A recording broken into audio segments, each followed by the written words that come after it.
and welcome to the Business Debate. I'm Sarah Lockett, and today we're talking about human capital, the people in your organisation.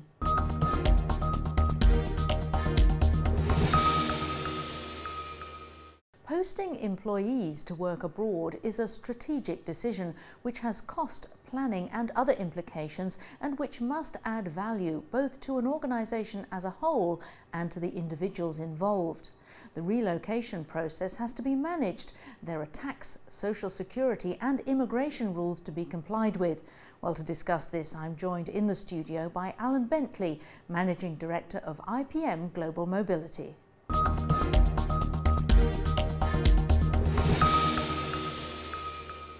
Alan, welcome to the London Stock Exchange studios. Thank you, Sarah. I'm delighted to be here.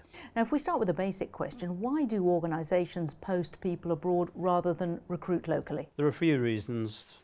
There's troubleshooting, there might be skills transfer, there might be personal development of individuals. But there are other emerging reasons now.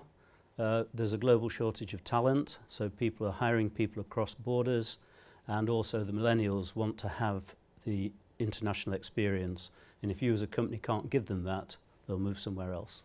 Now, you said in the past that a company's corporate strategy may not be in relation to its talent management strategy and its global mobility strategy. Now, why not, and how difficult is that to do? Well, I'm very keen that organisations are joined up with their strategies. So global mobility strategy needs to reflect what the corporation's trying to do. If it's trying to grow in certain areas, they need to be prepared for it. Equally, talent management strategy, how long are people going for, who's going, where are they going, and this all enables the planning stage through the strategic process. Now, how often does that happen, that say the HR department is really playing catch up and doesn't know, oh, we seem to have a project going on, I'm getting a lot of requests to send people to X? HR are usually the last to know, and they get a request and we want somebody there tomorrow.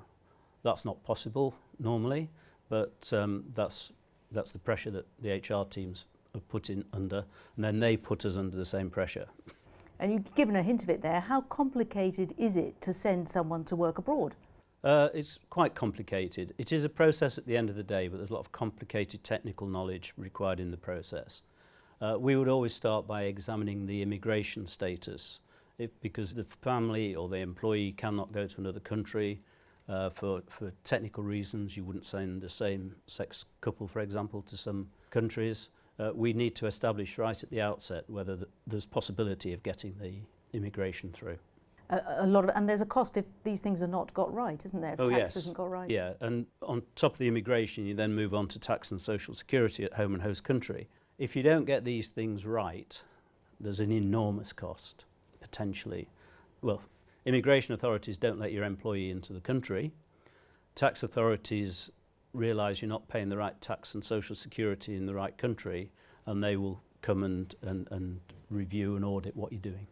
And if we think about the cost of sending an employee abroad for an extended period of time, that's got to be thought about way before you even send the person there, hasn't it? Yes, we would always suggest, and we promote this, that before an assignment is agreed, that we actually do a costing for the duration of the assignment. And that's a detailed costing, because if you're sending a family, the cost of the housing and schooling alone, plus the taxable benefit on top, is enormous. And corporations, line managers need to know what they're committing to, and that they're committing the right amount of money to the right people. You've got to incentivise the person to go in the first place. Yes. And it may not be worth doing it at all.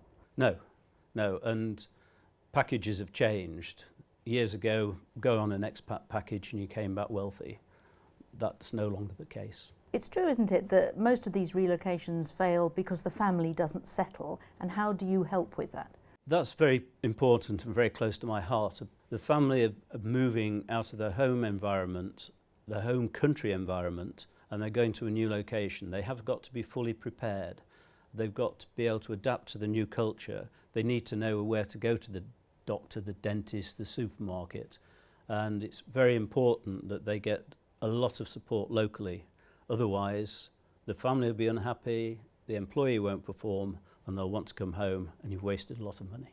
There you go. And very briefly, do you get quite embedded in a company in this process? Yes, we do. We get to know the HR teams and the assignees, and we have very close relationships with them because we're handling the whole process to get them there and whilst they're there as well. All right. Well, Alan Bentley from IPM Global Mobility, thank you very much. That's my pleasure.